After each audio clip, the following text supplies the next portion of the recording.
She kissed him under the hotel lights while I watched from my truck. I didn't recognize him at first.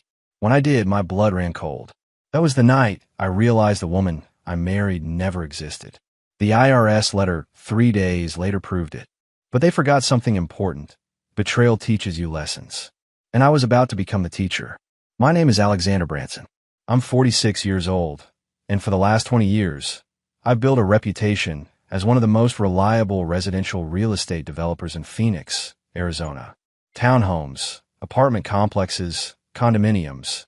If it housed families, I built it. I took pride in that work, real pride, the kind that comes from creating something tangible that lasts. But on that Tuesday evening in late September, pride was the furthest thing from my mind as I sat in my home office, staring at a spreadsheet that refused to balance.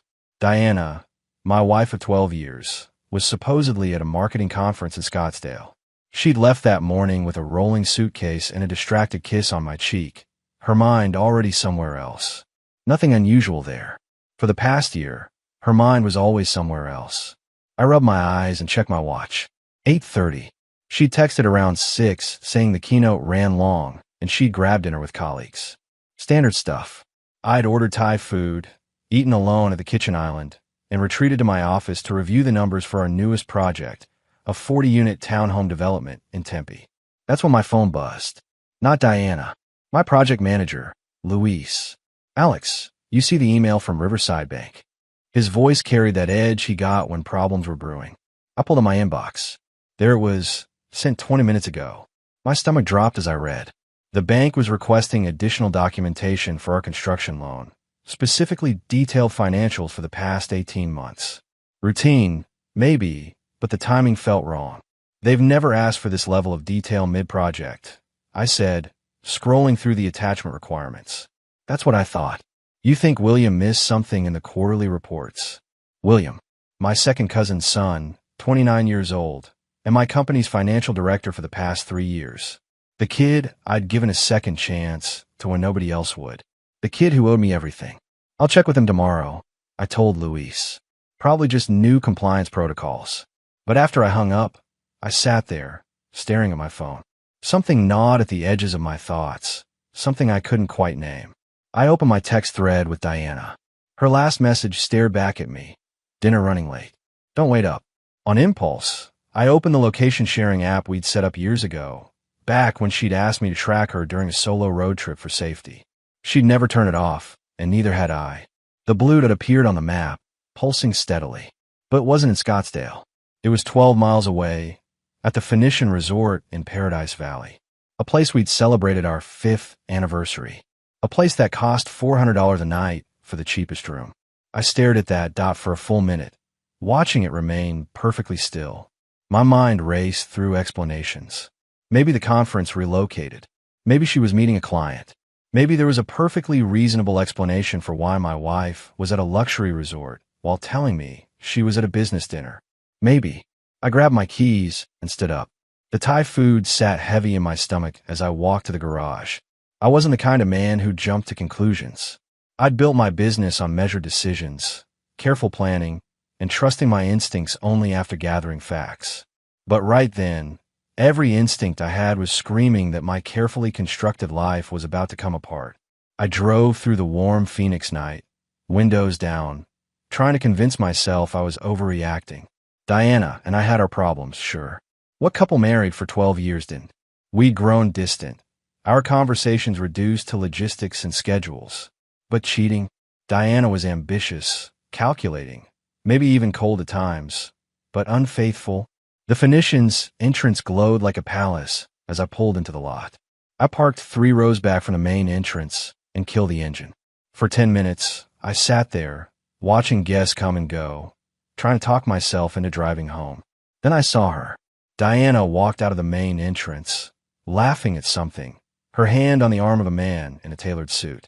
They stopped under the amber lights, and she looked up at him with an expression I hadn't seen on her face in years. Not happiness exactly. Something sharper. Triumph. The man leaned down and kissed her. Not a friendly peck. A real kiss, the kind that told a story of familiarity and intention. My hands gripped the steering wheel until my knuckles went white. I expected rage. I expected my vision to go red, to storm out there and confront them both. But what I felt was colder, clearer. I watched them separate. Diana handed her valet ticket to the attendant, and the man walked toward the self-park garage. As he passed under a light, I got a clear look at his face. My blood turned to ice. It was William, my second cousin's son, the kid I'd saved from prison 10 years ago when he'd stolen $75,000 from our company. The kid I'd taken the blame for, lost my contractor's license for 3 years, watched my reputation crumble while he walked free. The kid I'd rebuilt my business to give a second chance. That kid was sleeping with my wife. I didn't confront them. I didn't make a scene. I started my truck, drove home, and walked straight to my office. I opened my laptop and started making a list, calm and methodical. Because if they thought they could destroy me, they'd forgotten one important thing. I'd already been destroyed once and rebuilt myself from nothing. And this time, I knew exactly who my enemies were. I didn't sleep that night. Instead, I sat in my office until dawn, pulling every financial record I could access remotely. By sunrise, I'd found 3 irregularities in our company accounts, all within the past 6 months. Nothing massive, but enough to make me wonder what else I'd missed while trusting William blindly. Diana came home at 9 the next morning. I heard her car in the driveway, her heels clicking on the hardwood as she walked inside. She found me in the kitchen, coffee in hand, staring at nothing. "You're up early," she said, setting her purse on the counter. Her voice was casual, practiced. She'd had all night to prepare her lies. I looked at her directly. "How long have you been sleeping with William?" The color drained from her face, but she recovered quickly. Too quickly. "What are you talking about? Have you lost your mind? I saw you last night. At the Phoenician. Don't make this worse by lying." She opened her mouth, closed it, then did something I didn't expect. She laughed. Not nervously. Coldly. "Fine. Yes. We've been together for 8 months. And honestly, Alexander, what did you expect? You're married to your business, not to me." The casual cruelty of it stunned me more than the confession itself. 8 months, I repeated. While he's been working as my financial director. While you've been sleeping in our bed. She shrugged. "You wanted the truth. There it is." I stood, walked past her without another word, and went upstairs. She called after me, but I didn't stop. In my office, I pulled out my phone and opened a contact I'd been thinking about since last night. Grace Holloway, Diana's former best friend from college. The woman Diana had destroyed 7 years ago with rumors and lies when Grace had called out Diana's manipulative behavior. The woman Diana had forbidden me from ever contacting. The woman whose name made Diana's jaw clench with pure hatred. I typed out a message. "Diana's cheating on me with my cousin's son. I need help figuring out what else they're hiding. Can we talk?" The reply came 30 seconds later. "I've been waiting for this call for 7 years. Send me your address. I'll be there in an hour." When Grace arrived, I barely recognized her. The soft-spoken woman I'd met at our wedding had been replaced by someone sharper, more confident. She stood on my doorstep in dark jeans and a leather jacket, her auburn hair pulled back, eyes assessing me with professional intensity. "You look like hell," she said, stepping inside. "Thanks for coming." She set down a leather messenger bag. "Before we start, you should know something. I'm not just an artist anymore. I'm a licensed private investigator. Have been for 5 years. She met my eyes. "And I'm going to tell you something I should have said at your wedding. I've been in love with you since the day Diana introduced us." She knew it, and that's part of why she destroyed our friendship. The room tilted slightly. "Grace, I'm not telling you this to complicate things," she interrupted. "I'm telling you because if we're going to take Diana down, you need to know where I stand. I want to help you. Not just because I hate what she did to me, but because you deserve better than what she's given you." I stared at this woman I barely knew, but somehow felt I'd been waiting for. "Then let's get started." I didn't sleep that night. Instead, I sat in my office and pulled up files I hadn't looked at in 10 years. Bank statements, legal documents, newspaper articles. Evidence of the biggest mistake I'd ever made. Thinking loyalty to family meant more than protecting myself. It was 2014. I'd just completed my first major apartment complex in Chandler, a 32-unit building that put my company on the map. William had been working for me for 6 months as a junior project coordinator, fresh out of college with a business degree and his father Frank's recommendation ringing in my ears. "Give the kid a shot, Alex. He's had it rough." needs someone to believe in him. So I believed. And William repaid that belief by siphoning $75,000 from our operating account over 4 months, using falsified invoices from subcontractors who didn't exist. He'd gotten greedy, started buying a new car, designer clothes, taking trips to Vegas. The kind of stupid mistakes that always get caught. When our accountant flagged the discrepancies, I confronted William in my office. He'd broken down, confessed everything, begged me not to tell his father. Frank had just survived a heart attack. The stress would kill him, William said. His mother had already lost one son to an overdose 3 years earlier. This would destroy what was left of their family. I was 36 years old, ambitious, and stupid enough to think I could fix it quietly. I went to the board, told them I made the transfers for a side investment that fell through. Took full responsibility. The board didn't buy it completely, but they couldn't prove otherwise. What they could do was suspend my contractor's license pending investigation. 3 years I couldn't bid on projects, couldn't develop new properties, watched my business nearly collapse. My clients abandoned me. Banks wouldn't touch me. I had to sell my house, downsize everything, work as a construction manager for someone else just to keep food on the table. Diana, who I'd been dating for 2 years, almost left. Almost. She stayed, and I thought that meant something. William walked away clean. Got a job in California. Sent me an email once saying he was getting his life together and thanking me for the second chance. When he came back to Phoenix 3 years ago, license reinstated, business slowly rebuilding, he showed up in my office with his tail between his legs. Said he'd matured, wanted to make amends, asked if I'd give him another shot. Frank called me personally. Alex, he's changed. He's been clean, working hard. He wants to prove himself to you. So I hired him. Made him financial director. Gave him access to everything because I'm an idiot who thought people could actually change, that blood meant something, that the debt he owed me would be enough to keep him honest. Now, sitting in my office at 2 a.m, I pulled up our current company financials. Started going through every transaction William had processed in the past 6 months. It took 3 hours, but I found it. $73,000. Moved in small increments to an LLC I didn't recognize. Buried in legitimate transfers, disguised as payments to various contractors. Same pattern as before, just more sophisticated. I sat back in my chair, staring at the screen. He'd done it again. Stolen from me again. And this time, he was sleeping with my wife while doing it. My phone buzzed. A text from Grace, the woman I'd messaged the night before. Diana's ex-best friend. The one whose name made my wife's face go hard whenever it came up. I can meet you tomorrow, 2 p.m. My office. Come alone. I typed back. I'll be there. Then I opened a new document and started writing. Every detail, every transaction, every moment from the past 10 years. Because this time, I wasn't taking the fall for anyone. This time, I was going to burn it all down and watch them scramble in the ashes. Grace Hartwell's office sat above an art gallery in downtown Phoenix. A converted loft with exposed brick and floor-to-ceiling windows that overlooked Roosevelt Row. I'd never been here before, never had reason to. Diana had made sure of that. The two women had been inseparable once, college roommates who'd stayed close for years after graduation. Then something happened, something Diana never fully explained. All she'd say was that Grace had betrayed her trust and tried to sabotage her career. She'd forbidden me from having any contact with Grace, and like the dutiful husband I was, I'd obeyed. Now, climbing the stairs to that loft, I wondered what I'd missed by following orders. Grace opened the door before I could knock.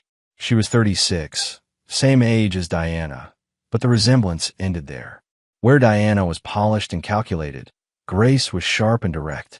Dark hair pulled back, minimal makeup, wearing jeans and a blazer like she had better things to do than impress anyone. Alexander Branson, she said, studying my face. You look exactly like your LinkedIn photo. Come in. The office was part workspace, part surveillance center. Multiple monitors, filing cabinets, a wall covered in what looked like caseboards.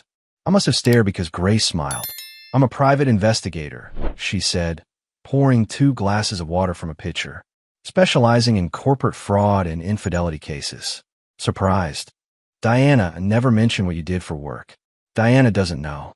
She thinks I'm still working in graphic design, which is what I did when we were friends. Grace handed me a glass. But after she destroyed my reputation and cost me my job 12 years ago, I decided to learn how to fight back professionally. Got my license, built a business helping people who've been screwed over by people they trusted. I sat down in the chair across from her desk. What happened between you two? Grace leaned against her desk, arms crossed. Long story short, I dated a guy in college. Diana decided she wanted him, slept with him, then told everyone I tried to steal him from her. Weaponized our entire friend group against me. I lost my job at the marketing firm we both worked at because she convinced the partners I was unstable and vindictive. The pattern fit. Diana always needed to win, to control the narrative. Why help me now? I asked. Something flickered across Grace's face. Because I've been waiting 10 years for the chance to prove what she really is. And because... She paused. Because I tried to warn you before your wedding. Sent you an email laying out everything she'd done to me, begging you to reconsider. You never responded. I had no memory of that email. But then again, Diana had access to my accounts back then. Had she deleted it? I didn't see it, I said quietly. Grace nodded slowly. I figured. She's good at controlling information flow. She moved her desk, pulled out a folder. You said you think she's cheating. With who? My second cousin's son, William Branson, 29, works as my company's financial director. Grace's expression didn't change, but she wrote the name down. The kid you took the fall for 10 years ago. I stared at her. How do you know about that?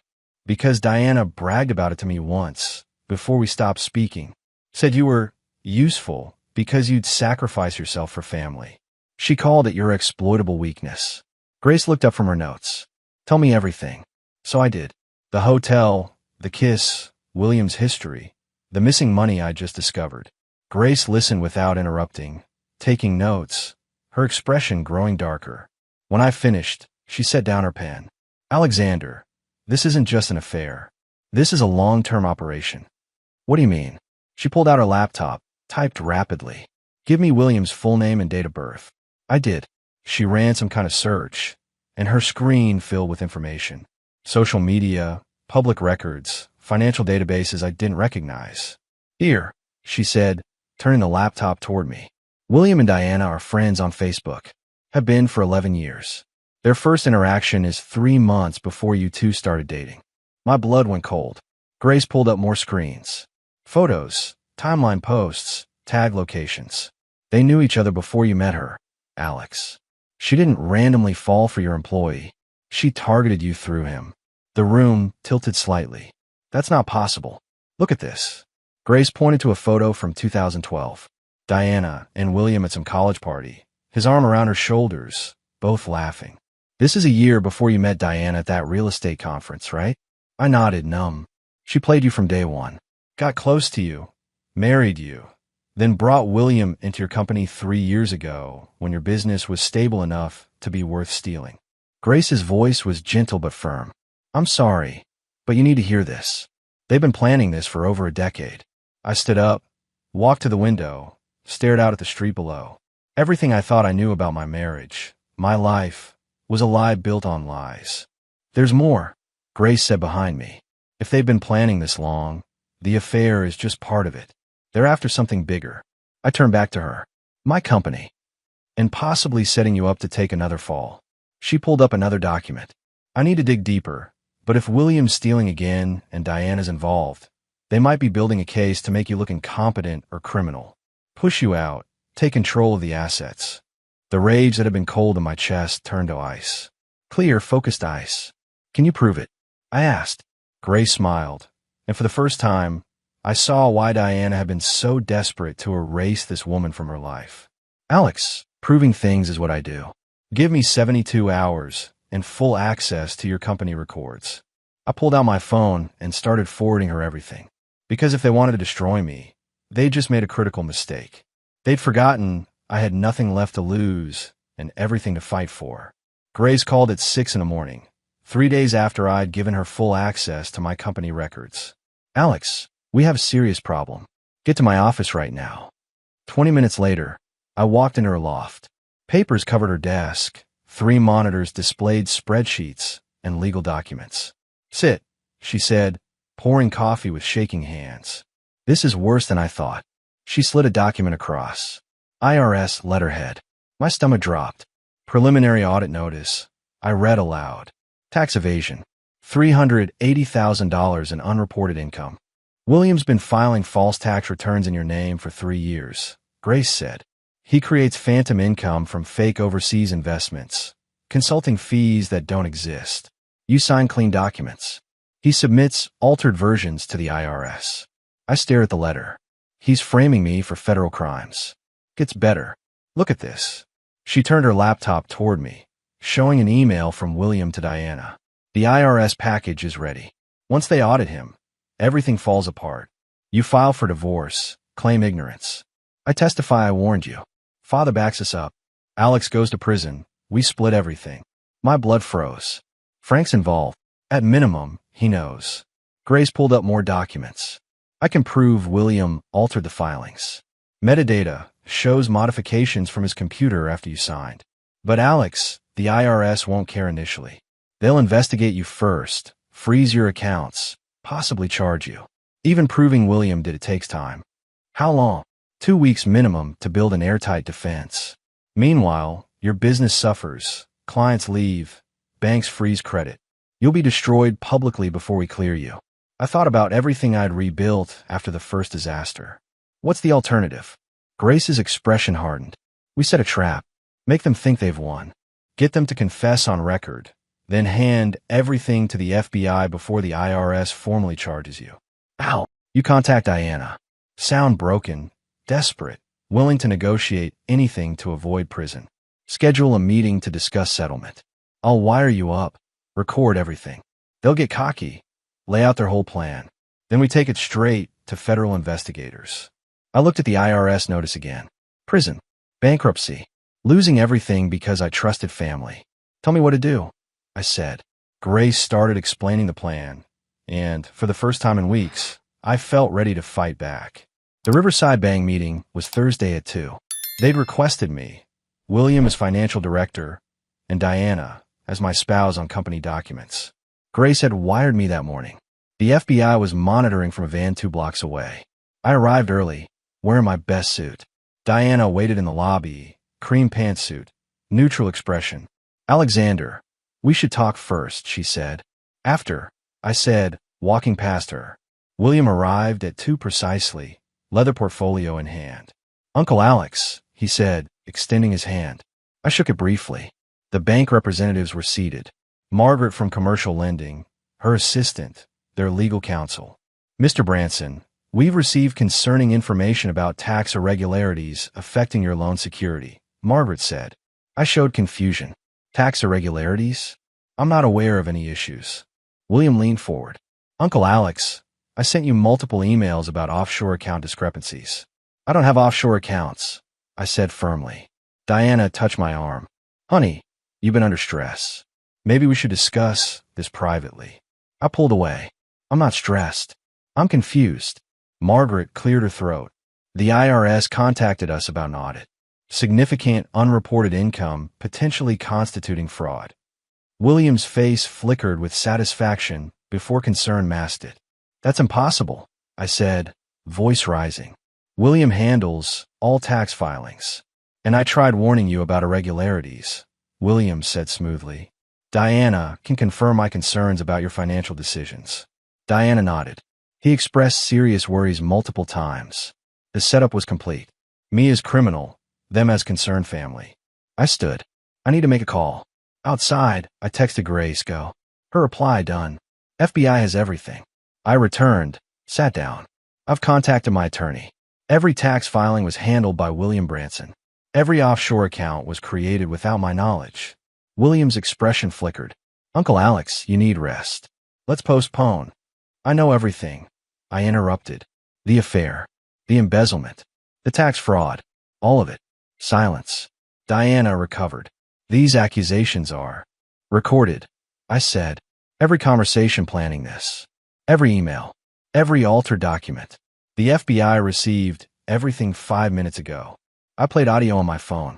William's voice. The IRS package is ready. Once they audit him, everything falls apart. Diana's hand shook. Where did you? Grace Hartwell recovered it. She's documented your 11-year con since 2012, before you pretended to meet me. William stood. You can't prove. Digital forensics can. Every edited document shows modifications from your computer after I signed originals. Time-stamped, IP logged. The bank representative stared. 11 years, I said quietly. You married me, brought William in, planned to send me to prison while stealing everything. Diana grabbed her purse. I don't have to. The FBI's waiting outside for questions about wire fraud, tax fraud, and conspiracy. William tried leaving. The bank's lawyer blocked the door. The door opened. 2 FBI agents entered. William Branson, Diana Branson, come with us for questioning. I walked past them to Grace waiting outside. Clean recording? I asked. Perfect. They're done, Alex. I looked back where agents read them their rights, then walked into the Phoenix afternoon. Behind me, my old life ended in handcuffs. Ahead, everything was possible.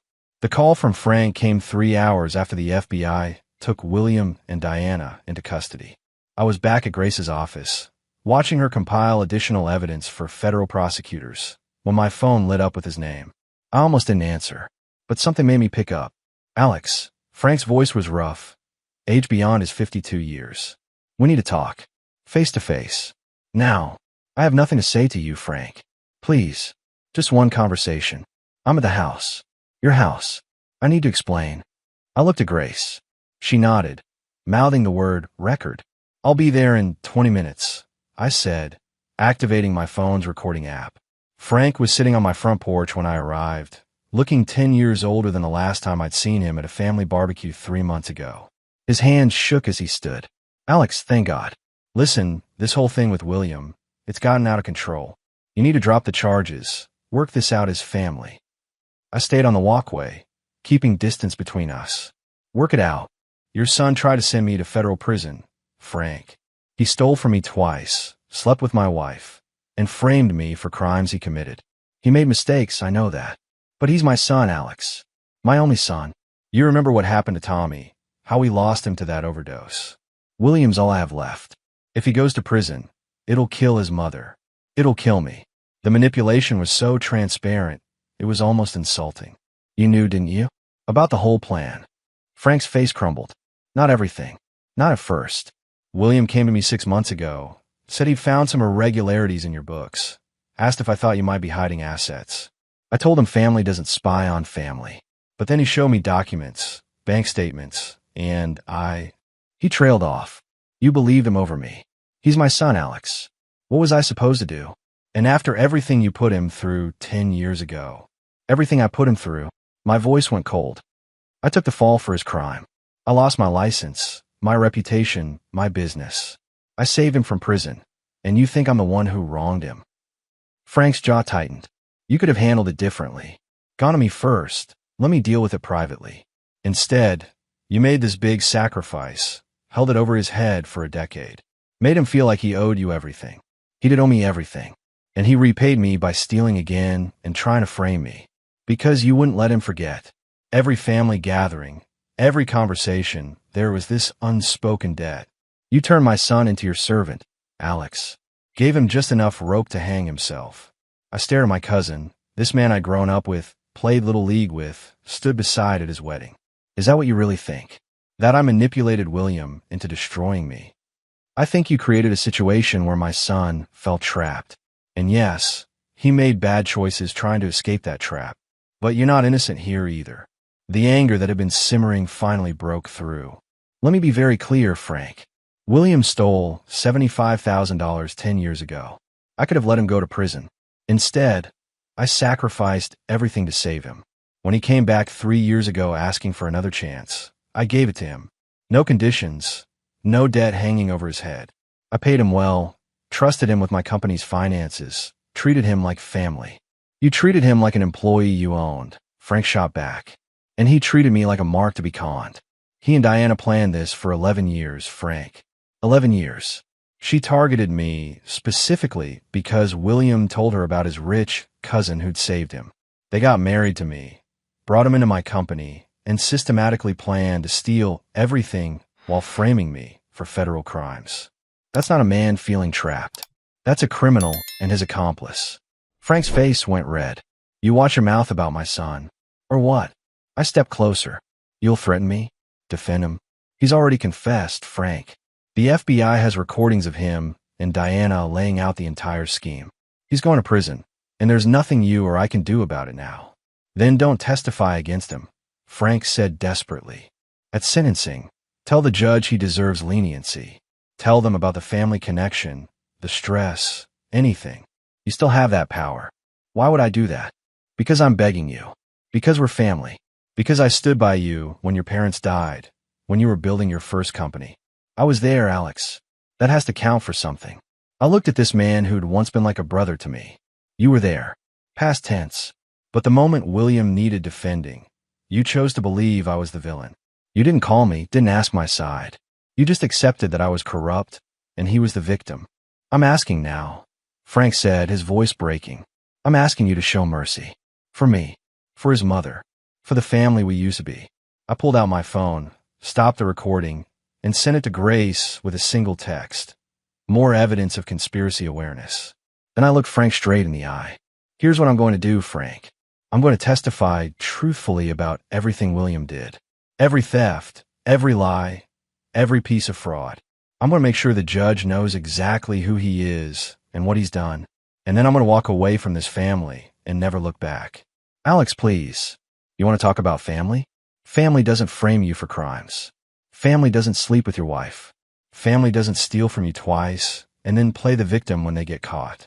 William made his choices, and now he lives with the consequences. I turned toward my truck. If you do this, you're dead to me, Frank called after me.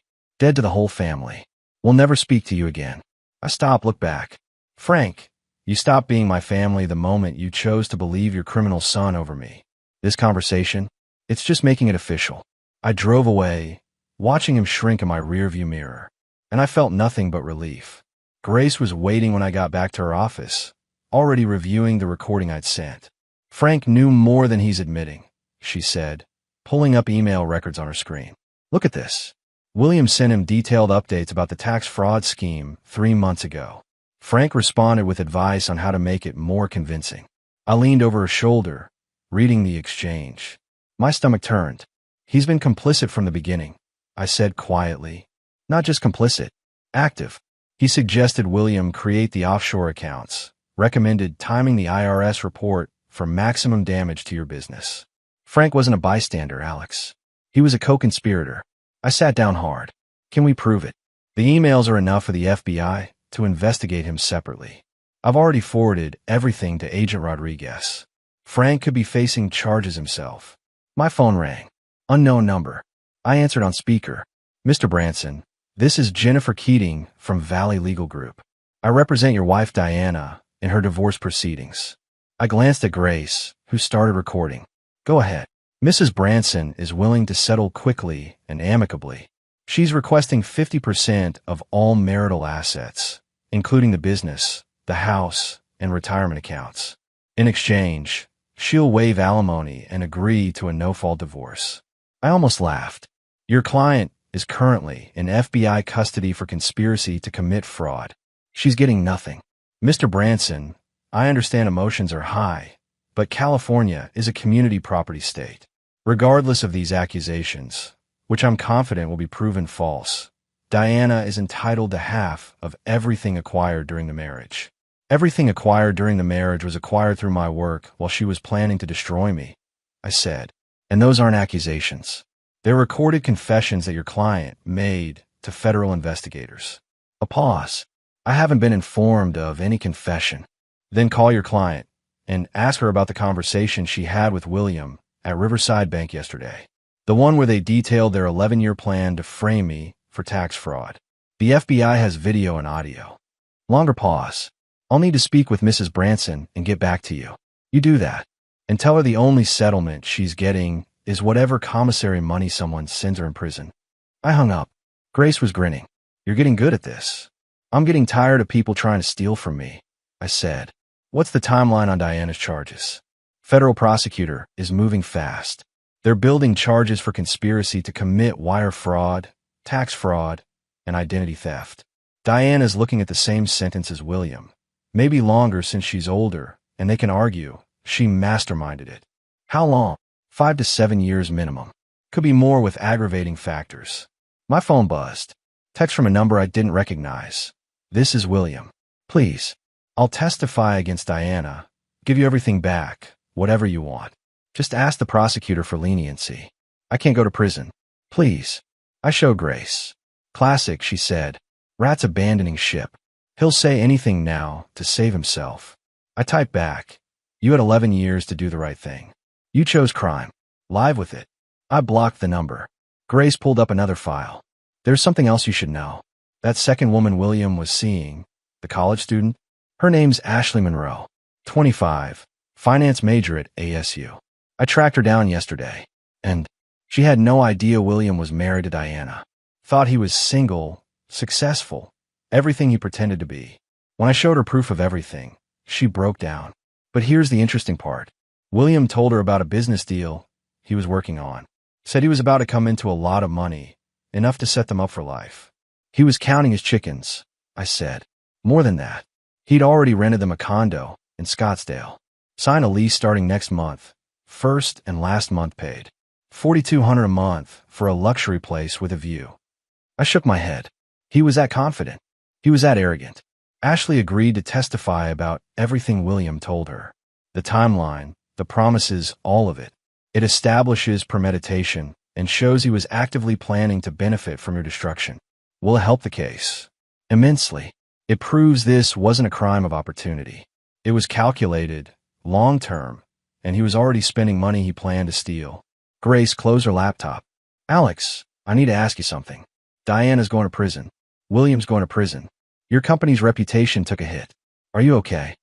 I thought about it. Really thought about it. You know what? Yeah, I am. Because for the first time in 12 years, I'm not living a lie. My wife isn't someone else's accomplice. My employee isn't robbing me blind. My family isn't pretending to support me while plotting against me. It's all out in the open now. And what about us? Grace asked quietly. I looked at her. Really looked at her. This woman who'd helped me when she had every reason to stay away, who'd fought for me when no one else would. I meant what I said to Diana. I told her. I got even by being with the one woman she hated most. But that's not why I'm here now. I'm here because you're real, Grace. You're honest. And after 11 years of lies, that means everything. She smiled. Good answer. My phone buzzed. Text from Agent Rodriguez. Frank Branson in custody. Conspiracy charges filed. Thought you want to know. I show Grace. Your whole family? She asked. My whole fake family. I corrected. My real life starts now. The trial lasted 3 weeks. Every day, I sat in that courtroom and watched Diana and William try to spin their lies into something believable. Their lawyers argued stress, misunderstandings, miscommunications. But the evidence was overwhelming. The turning point came when Ashley Monroe took the stand. 25, finance major. The girl William had promised a future to while planning my destruction. She testified about the luxury condo he'd rented, the promises he'd made, the timeline that perfectly matched his scheme to steal my company. He told me his uncle was retiring and leaving him the business. Ashley said, her voice steady despite tears. Said we'd be set for life by Christmas. I had no idea he was married. No idea about any of this. Diana's face went white when the prosecutor showed photos of William and Ashley together. The mask finally shattered completely. During a recess, Grace and I stood in the hallway. That's when Diana approached, her lawyer trailing behind nervously. Alexander, please, she said, her voice stripped of its usual control. Can we talk? Privately. Grace started to object, but I held up my hand. 2 minutes. Diana's lawyer stepped away. Grace stayed close, watching. I'll testify against William, Diana said quickly. Give you everything in the divorce. Sign away all claims to the business. Just ask the prosecutor to reduce my charges. Why would I do that? Because this was William's plan, not mine. He manipulated me too. I was a victim. Stop, I said quietly. I've heard you lie for 12 years. I know what it sounds like. You weren't a victim. You were a predator who got caught. Her expression hardened. You're really going to do this? Destroy the woman you claim to love. I loved a woman who never existed. You were just playing a role. And now what? You run off with Grace, the woman I hated most, and pretend that's not revenge. Her voice rose. Everyone's talking about it, you know. How convenient that the moment we split, you're suddenly with her. You think that doesn't make you look pathetic? Grace stepped forward. Actually, it makes him look smart. He traded a fraud for something real. Diana laughed bitterly. Real? She's using you just like I did, Alexander. Can't you see that? She's been waiting years for this chance. The difference, I said calmly, is Grace helped me when she had nothing to gain. She fought for me when you were planning my destruction. She's been honest when you've been a lie. So yeah, I got even by being with the one woman you hated most. And you should have seen everyone's reaction when we walked into that courtroom together. Your face alone was worth everything. Diana's hand shook. You'll regret this. The only thing I regret is the time I wasted believing you were human. I walked away with Grace, leaving Diana standing there, finally powerless. The jury deliberated for 6 hours. Guilty on all counts. William got 6 years federal prison. Diana got 5.5. Frank got 3 years for conspiracy. Standing outside the courthouse, Grace squeezed my hand. How do you feel? She asked. Free, I said. For the first time in 12 years, completely free. My phone buzzed. My attorney, Diana's lawyer, officially withdrew the asset claim. You keep everything. Divorce will be final in 30 days. I showed Grace. So what now? She asked. Now we build something real, I said. The Tempe project's back on track. The bank unfroze the loan. I've got 3 new clients interested in developments. The company's stronger than ever. I meant us, Grace said quietly. I pulled her close. Us too. Build something real there too. She smiled. I'd like that. We walked to my truck, and I felt the weight of 12 years finally lift. Behind me, Diana was being led to a transport van in handcuffs. Ahead of me, everything was possible. 14 months later, I stood in the completed Tempe townhome development, watching families move into units I'd built from the ground up. 40 units, all sold, all occupied. The project that had nearly died because of William's fraud was now my biggest success. Grace walked up beside me, carrying 2 cups of coffee from the new cafe that had opened in the development's commercial space. Looks good, she said, handing me a cup. Looks like a future, I replied. The past year had been a rebuild in every sense. The company had survived the scandal, partly because I'd been vindicated so publicly, partly because Grace's investigation work had proven beyond doubt that I'd been the victim. Clients who'd left came back. New ones appeared, attracted by the story of the developer who'd fought back and won. William was in federal prison in California. I'd heard through family gossip he'd tried to appeal, claimed his lawyer was ineffective. It went nowhere. Diana was in a women's facility in Arizona. Her commissary account, I'd been told, was funded by her sister. Not me. Never me. Frank had served 8 months before being released on parole. He tried to contact me once, a letter forwarded through my attorney. I'd burned it without reading it. Some bridges, once destroyed, shouldn't be rebuilt. Grace and I had taken things slowly at first. 2 people who'd both been betrayed, both rebuilding, both cautious, but slowly became Shirley. 3 months ago, she'd moved some of her things into my house. Not all of them, just enough to say this was real, this was happening, this was worth the risk. I've been thinking, Grace said, watching a family carry boxes into Unit 24, about expanding my business, opening a second office, maybe bringing on a partner. Yeah, there are a lot of people out there being conned by people they trust. I want to help more of them. I looked at her. You're good at what you do. I had a good teacher. Watching Diana and William operate taught me every trick in the book. She paused. Also, I got a call from Ashley Monroe yesterday.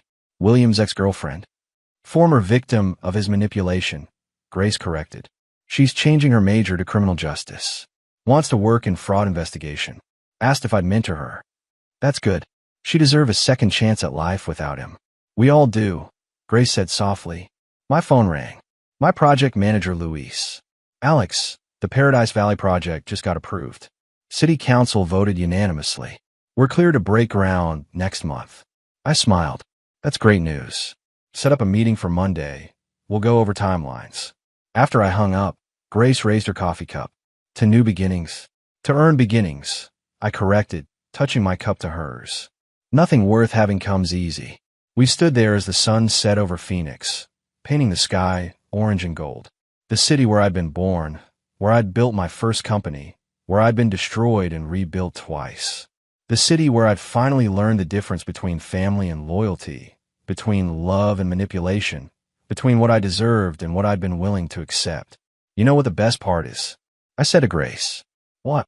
Diana spent 11 years planning to take everything from me. And in the end, she gave me everything I actually needed. She removed herself from my life, exposed everyone who was using me, and led me to someone who actually gives a damn. Grace smiled. So in a way, you should thank her. Nah, I'll just live well. That's better revenge than any thank you. We walked back to my truck, passing families who'd chosen to build their lives in something I'd created. Something real, something solid, something that would last. 18 months ago, I'd sat in my office staring at my wife's location on a map, feeling my world collapse. Now, I stood in the future I'd built from the rubble, and it was better than anything I'd lost.